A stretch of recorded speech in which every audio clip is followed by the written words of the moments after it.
tarofi atau kalimat majmuk yang telah menjadi nama dari suatu disiplin ilmu tertentu. Ditinjau dari segi bahasa atau etimologi, usul fikih terdiri dari mudhof dan mudhof ilaih. Fikih secara bahasa atau etimologi berarti pemahaman yang mendalam tentang tujuan suatu ucapan dan perbuatan.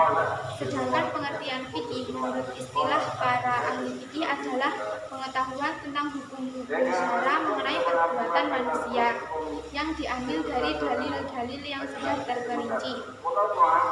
Dari definisi tersebut dapat diketahui bahwa pembahasan fikih itu ada dua macam, yaitu pertama pengetahuan tentang hukum-hukum syara mengenai perbuatan manusia yang praktis, yang kedua pengetahuan tentang dalil-dalil yang terperinci atau mendetail para setiap permasalahan.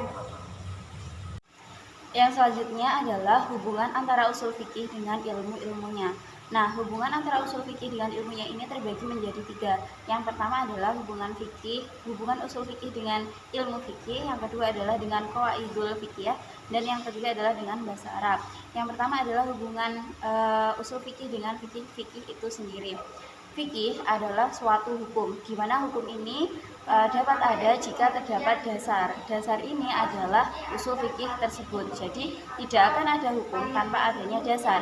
Dan usul fikih berfungsi sebagai kaidah yang memelihara agar tidak terjadi kesalahan dalam menetapkan hukum. Yang kedua adalah hubungan antara usul fikih dengan qawaidul fikih.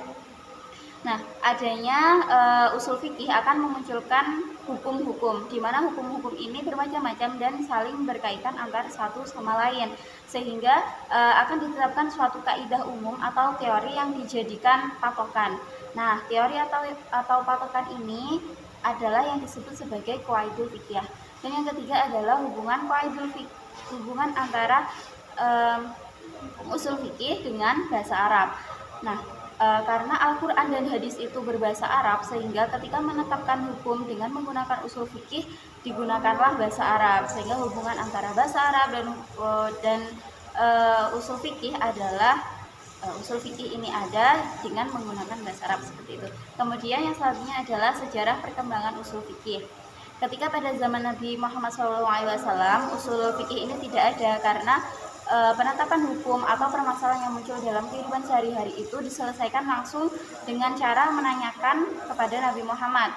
Nah, hukum yang didasarkan dari Nabi Muhammad ini bersumber dari Al-Quran atau wahyu yang langsung kepada Nabi Muhammad. Namun kemudian ketika Nabi Muhammad sudah meninggal, alhasil tidak ada perantara atau nabi yang digunakan sebagai sumber penetapan hukum. Alhasil dibutuhkan usul fikih sebagai penetapan hukum-hukum baru, di mana hadis atau dalilnya itu tidak secara gamblang menggambarkan atau menjelaskan tentang hukum sesuatu yang baru, seperti itu. Selanjutnya adalah bidang pembahasan usul fikih. Bidang pembahasan usul fikih adalah segala sesuatu yang berhubungan dengan metodologi yang dipergunakan oleh ahli fikih di dalam menggali hukum syara. Selanjutnya yaitu tujuan mempelajari usul fikih ialah untuk mengetahui hukum-hukum Allah secara yakin dan selamat dari taklid, yaitu mengikuti tanpa mengetahui dari dalilnya dari mana. Jadi ketika kita sudah mempelajari hukum fikih, kita bisa tahu, oh sholat ini dalilnya dari mana, asal mulanya dari amal atau ibadah yang kita lakukan.